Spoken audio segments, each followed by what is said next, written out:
2, right? So this and as it continue, as we read about Antiochus Epiphanes being the wicked root to come through the others, come through the son of the loins of his father, which is the king, King Antiochus at the time. And this history has been prophesied for those who did not know. It has already been prophesied during when Daniel was present. That is before the before Greek Empire. Right, so as we continue, let's grab Daniel chapter 8. Straight to the point. And let's go at 20 after what we just read. I will take our time and go into it, alright? So, just make sure. Right.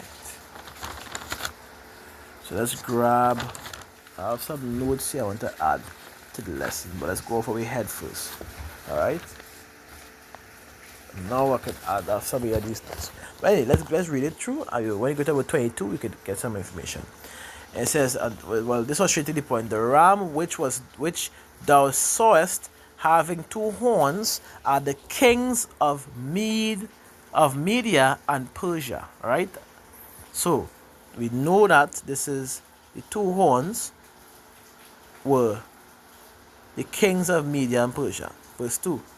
It says, and the rough goat is the king of Grecia, and the great horn that is between his eyes is the first king, which is who? That would be representing who? Alexander the Great. Because he was the first to fully reign over Greece after slaying Darius the king and ending the empire of Medes and Persia, or the Persian Empire, which has been recorded also in history. In fact, let's grab some history before we continue it. We have to make sure that the historical accuracy lines up with the biblical standpoints. So let's read. Let's go into. So the Persian Empire, as read here, specifically the Menid Selak Empire, was conquered by Alexander the Great. Selak, it says, key moment in 334 to 330 BC, Alexander launched his campaign against Persia. He defeated the king Darius III in a series of major battles. Battle of Granicus 334, battles of Issus 333 BC, and battle of Gaugamela, which is 331 BC.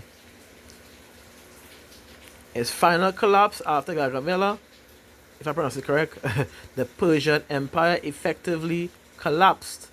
Darius III fled and was later killed by his own nobles. Alexander took control over Persia, Mesopotamia, and Egypt and beyond as it continues. Alright? So, bottom line, the Macedonia under Alexander the Great conquered Persia and ended the Achaemenid Empire. Alright? So, history, alright, simple and easy, as we just went into Daniel going to the prophecies and he was telling you of these things coming. So Daniel and his dreams and visions outright spoke these things in existence through Yahweh, of course, from Yahweh Shemir Shai, but through the prophecies. And as we read so far in the Maccabees, these same events was coming to pass. Here's the thing. Daniel dreamed of the exact first king being of Grecia, which would be Alexander the Great. He also did prophesy of that same great horn being broken after, which is short-lived.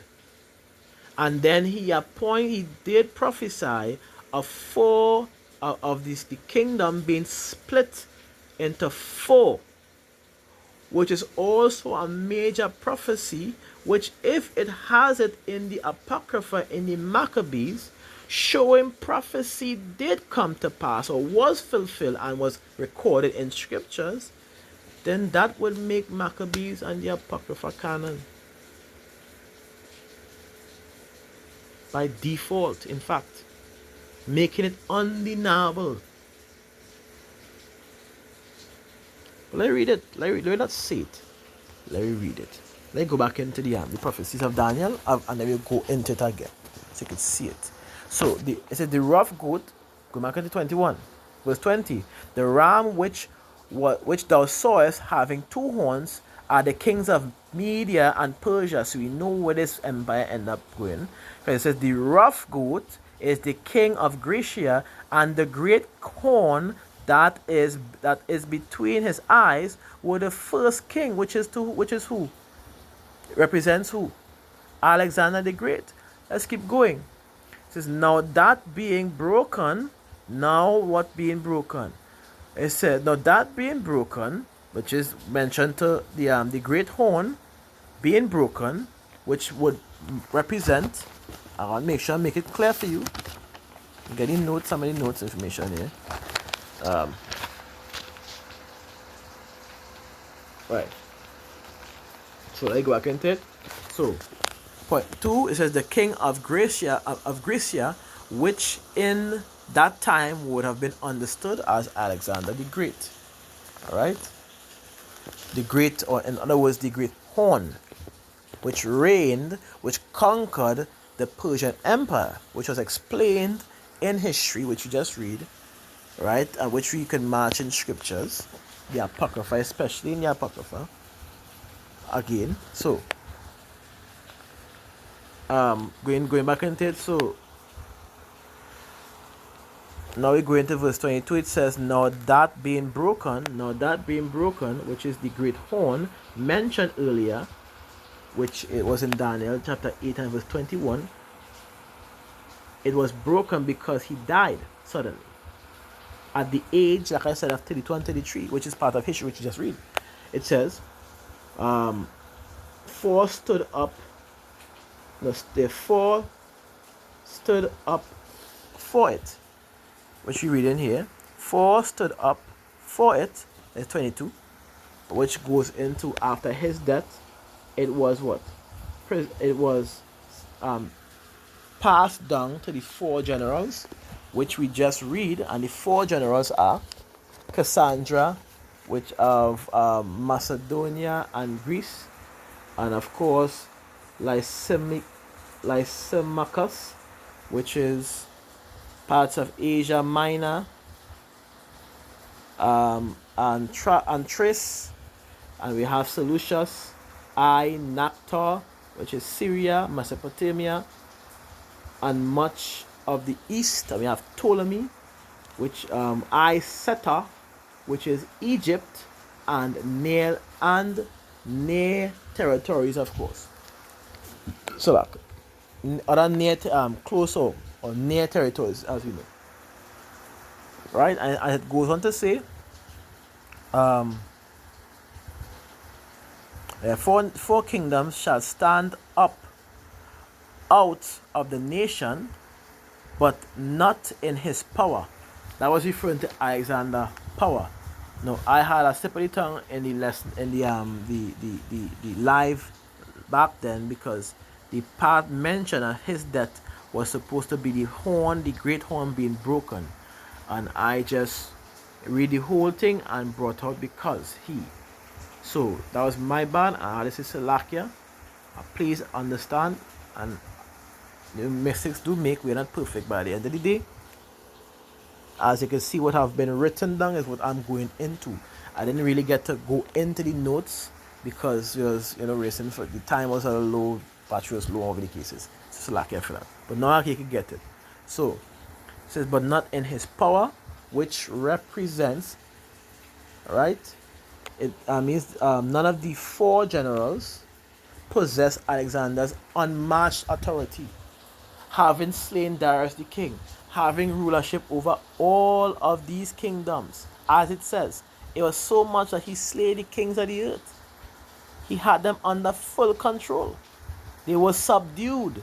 They were literally given tributaries, all of them, unto him.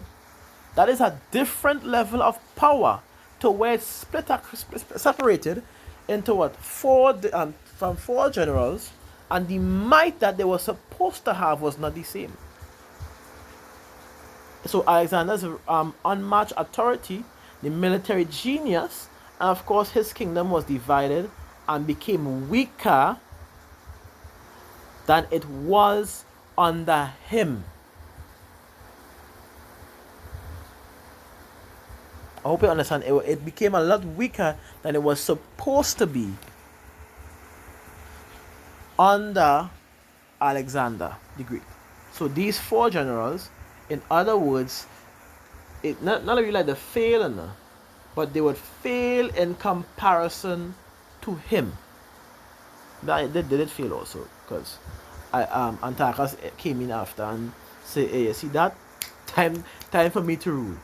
Move from Egypt, move from grievous to other. That's how Antiochus was moving. Like a true Edomite. at his perfection. True Edomite. Now that scripture said that was the blessing to them. By thy sword thou shalt live. Let me grab a piece before I continue. Genesis chapter 27, I believe, and 39. Verse 40. Verse 39. And Isaac his father answered and said unto him, behold, thy dwelling shall be the fatness of the earth, and the dew of the heavens from above. And here's the point, and how are they going to receive it? And by thy sword thou shalt live, and thou shalt serve thy brother, and it shall come to pass when thou shalt have dominion, and thou shalt break his yoke from off thy neck. Right there. So his blessing was what? The sword. In other words, if he is to receive anything, he has to what? Slay and conquer. He has to shed blood, which he loves to do already. According to the scriptures, he loves to shed blood, especially Jake's blood. Hatred at its finest. So, continuing, Salakia, continuing, just so bear with my mate. Alright.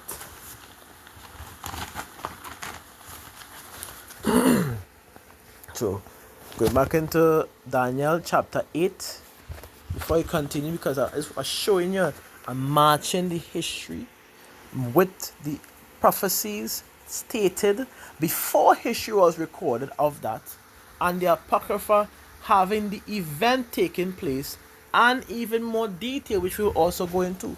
But as we can already see, that because it matches that perfect, that you can't deny the Apocrypha to not be canon. Anyone who reads and understands this would have to be a fool to state that the Apocrypha is not canon.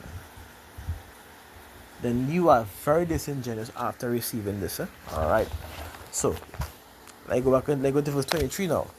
It says, and the latter time, and in the latter time of their kingdom, which is the Grecians, right? Or Alexander going to, of course, when he died, of course, and the four generals was ruling. It says, when the transgressor are come to the full, a king of fierce countenance and understanding dark sentences shall stand up, which at that time would have represented who? Antiochus. And why is that? Why I call him fierce countenance? Because his aim was to rule everything.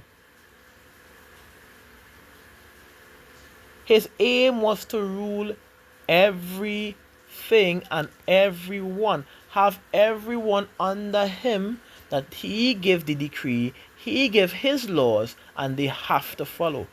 Let's grab that also. There's prophecy. I want to grab it in the Apocrypha after. Let me keep reading down, and I'll grab it in the Apocrypha after, and then I'll match it with the historical accuracy. Historical books And the same Jewish that disagrees with this brought out and put into the internet. Stay tuned.